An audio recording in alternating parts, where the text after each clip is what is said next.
সামান্য ঝগড়ার জন্য আমায় ছেড়ে দিল। কোন যা হয় ভালোর জন্য হয়। ও একটা মদখোর গাঁজাখোর ছেলে। তুই যখন ওর বাড়িতে গেছিলিস, ওর মাকে দেখেছিলিস? তোকে তো ভালো করে আপ্যায়ন পর্যন্ত করলো না রে। আর ও একটা কথা পর্যন্ত বলেছে?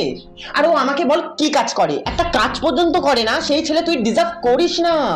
আর ওর নজর একদম ভালো না। ও আমার দিকে না কেমন কুনজরে তাকায়। আর শুধু আমার দিকে না, অনেকের দিকে তাকায় তো। আর সেদিনকেই তো দেখলাম ঘুরতে গিয়ে তোর সঙ্গে একটা টাকা ওর পকেট থেকে বেরোয় না, তুই উল্টে ওর পিছনে টাকা খরচ করছিস। এমনকি আমার থেকে ওর টাকা নিয়ে তুই ওর পিছনে খরচ করছিস। আর শোন, আর একটা খবর পেয়েছি, ও তো চুরি করে বাইক কিনেছে। চোর তো।